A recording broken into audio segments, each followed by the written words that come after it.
Assalamualaikum warahmatullahi wabarakatuh. Perkenalkan, nama saya Putri Bikasari dari Prodi Pendidikan Bahasa dan Sastra Indonesia dan Daerah Universitas Negeri Padang dengan NIM 2101611 akan menjelaskan materi keterampilan berbicara, yaitu tentang diskusi. Berikut adalah penjelasannya. Baiklah, poin utama dari materi kali ini ialah yang pertama itu pengertian diskusi, yang kedua langkah-langkah berdiskusi, kemudian yang ketiga hambatan berdiskusi, selanjutnya ada tempat duduk berdiskusi, lalu juga ada manfaat-manfaat dari diskusi, ada unsur-unsur dari diskusi, lalu ada juga jenis-jenis dari diskusi, dan terakhir ada praktik diskusi.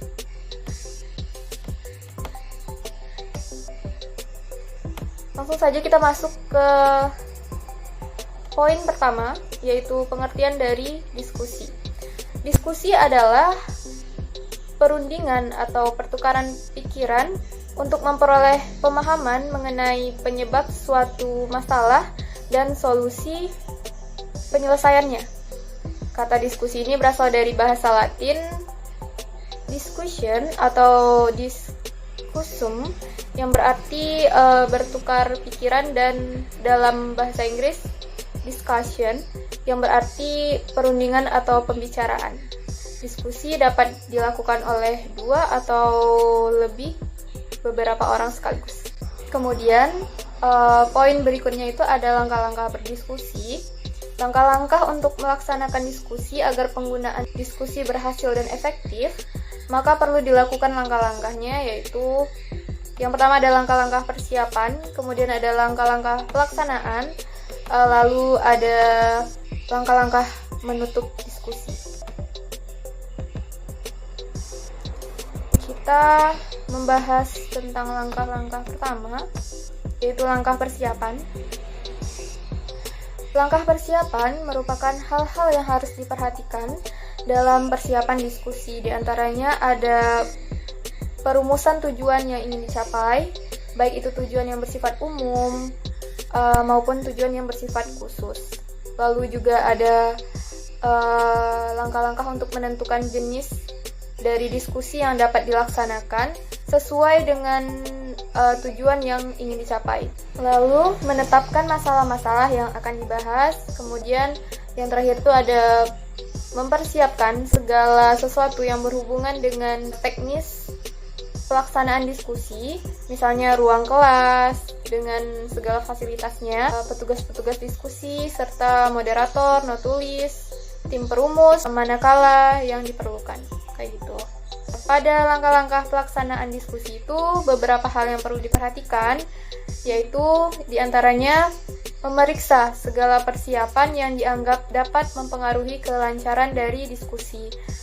Kemudian memberikan pengarahan sebelum dilaksanakannya diskusi, misalnya penyajian tujuan yang ingin dicapai, serta aturan-aturan diskusi sesuai dengan jenis diskusi yang akan dilaksanakan.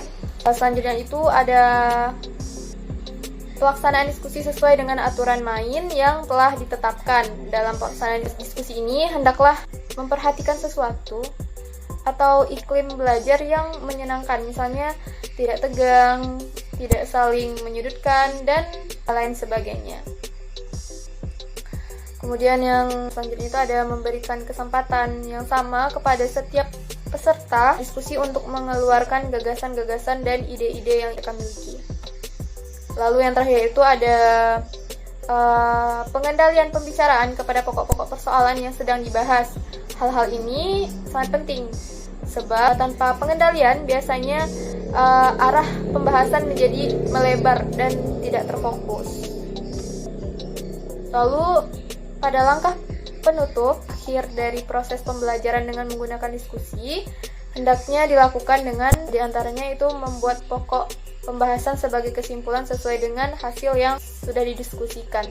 Lalu mereview jalan-jalan diskusi dengan meminta pendapat dari seluruh peserta sebagai umpan balik untuk memperbaiki keberlanjutannya atau diskusi yang akan dilakukan selanjutnya. Poin selanjutnya itu ada yang namanya hambatan berdiskusi. Nah, hambatan berdiskusi ini terdiri dari beberapa bentuk. Yang pertama itu suatu diskusi tidak dapat diramalkan bagaimana hasilnya sebab tergantung kepada kepemimpinan pendiskusi dan partisipan anggotanya. Lalu yang kedua, suatu diskusi itu memerlukan keterampilan-keterampilan tertentu yang mungkin sebelumnya belum diketahui. Lalu ketiga, jalannya diskusi dapat dikuasai atau didominasi oleh beberapa partisipan yang lebih menonjol. Yang keempat, tidak semua topik dapat dijadikan pokok diskusi. Hanya hal-hal yang bersifat problematika saja yang dapat menjadi bahan untuk bisa didiskusikan. Lalu yang kelima itu diskusi yang mendalam memerlukan banyak waktu sehingga tidak boleh merasa terkejar-kejar waktu. Perasaan dibatasi waktu itu menimbulkan kedangkalan dalam diskusi sehingga hasilnya tidak bermanfaat atau tidak valid.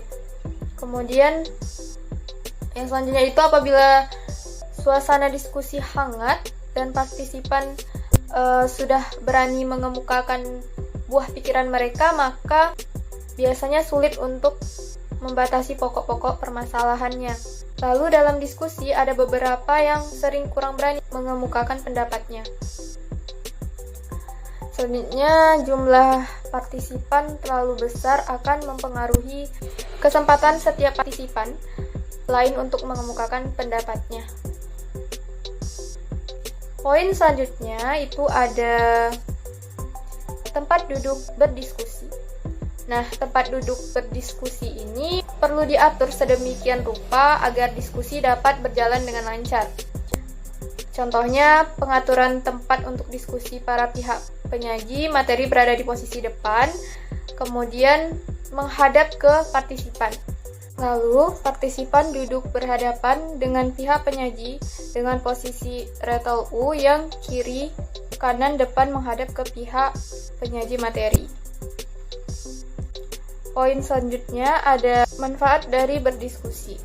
Manfaat yang didapat dari diskusi ini diantaranya yang pertama ada membiasakan sikap saling menghormati, lalu yang kedua dapat mengembangkan daya pikir, pengetahuan, dan pengalaman, yang ketiga melatih untuk berpikir kritis, lalu yang keempat menumbuhkan kreativitas, lalu yang kelima melatih kemampuan berbicara di depan umum atau public speaking, lalu yang keenam itu untuk melatih mental dan mengemukakan pendapat di depan umum.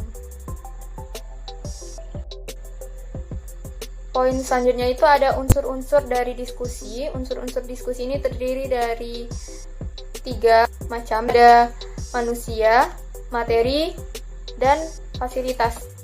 Unsur manusia itu seperti moderator atau pemimpin diskusi, penyaji, narasumber, pembicara, notulis atau sekretaris, lalu yang terakhir itu ada peserta diskusi. Untuk unsur materi, itu terdiri dari topik diskusi yang akan dibahas atau permasalahan dan tujuan atau sasaran diskusi.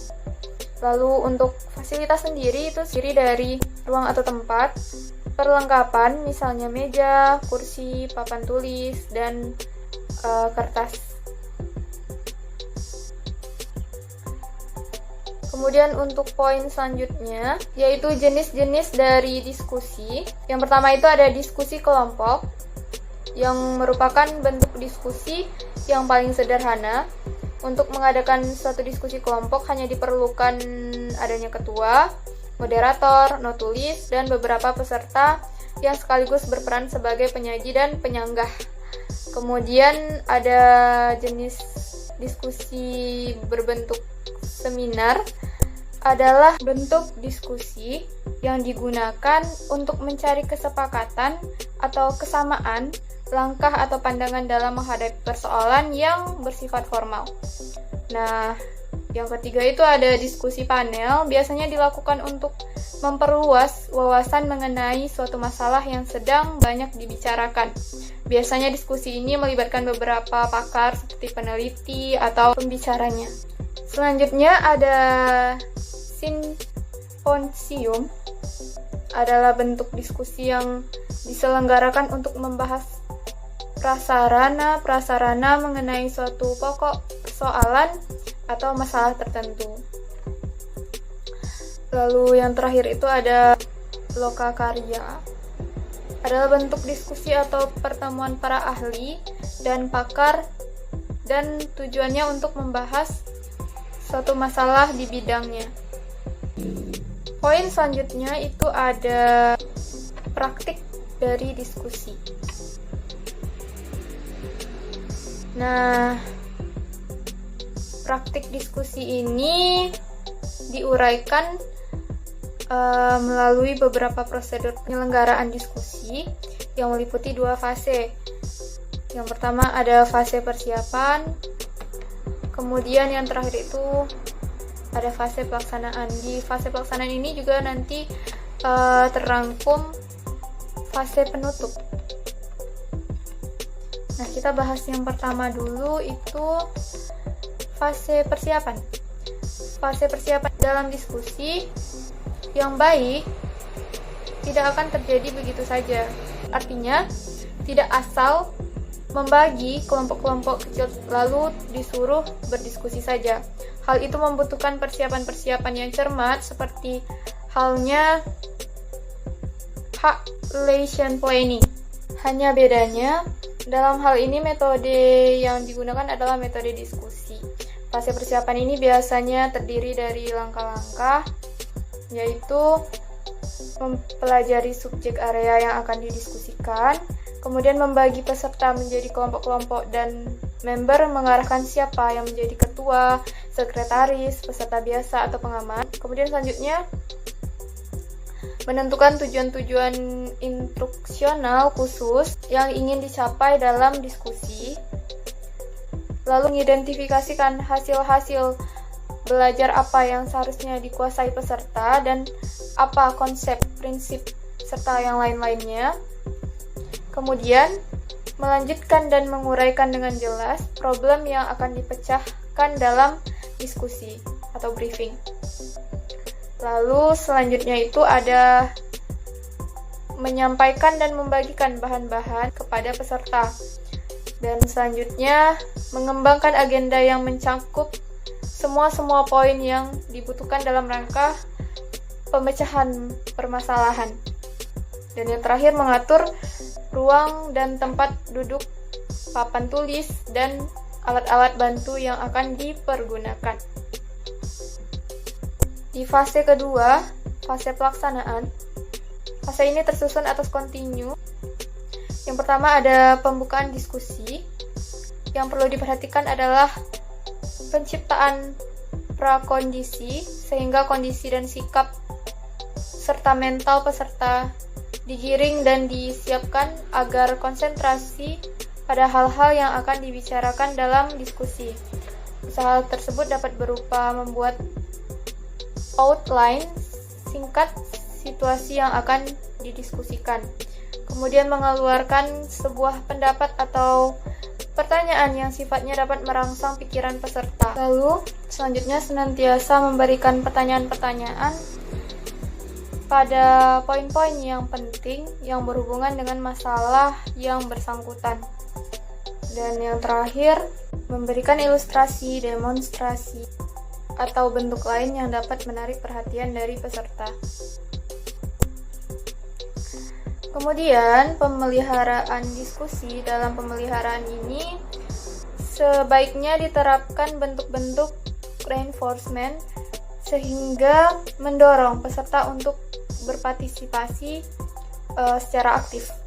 Pemeliharaan perasaan itu sangat penting yang menyebabkan seseorang merasa dihargai, diperhatikan, serta diikutsertakan sehingga mendorong timbulnya sikap bertanggung jawab. Kemudian hal-hal yang perlu diperhatikan dalam fase pemeliharaan ini yaitu menjaga peserta agar tidak keluar dari subjek yang bersangkutan, kemudian membuat persyaratan dan persiapan mereka memberikan alasan-alasan setiap pandangan atau pendapat yang mereka ucapkan.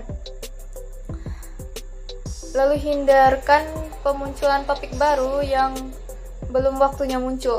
Tunggu sampai topik lama diselesaikan. Bila mungkin, hubungkan topik baru dengan topik lama. Kemudian sering-sering membuat ringkasan terhadap bantuan pikiran peserta yang langsung ada hubungannya dengan diskusi. Yang terakhir, siap-siap dengan komentar atau pernyataan dan pertanyaan untuk mengarahkan kembali jika diskusi itu menuju pada jalan yang buntu.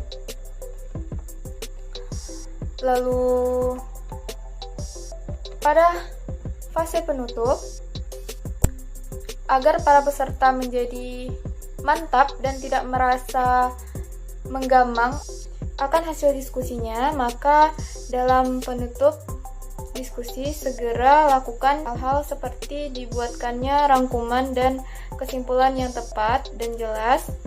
Kemudian kalau terpaksa dalam menyimpulkan diskusi itu menjadikan diskusi itu menjadi terkatung-katung. Jadi benar-benar harus teliti dalam membuat rangkuman dan kesimpulan yang baik dan benar agar penutup diskusi bisa berjalan dengan baik. Baiklah, sekian dari saya. Jika terdapat kesalahan kata, saya mohon maaf yang sebesar-besarnya. Saya akhiri, wabillahi taufiq wal hidayah. Wassalamualaikum warahmatullahi wabarakatuh.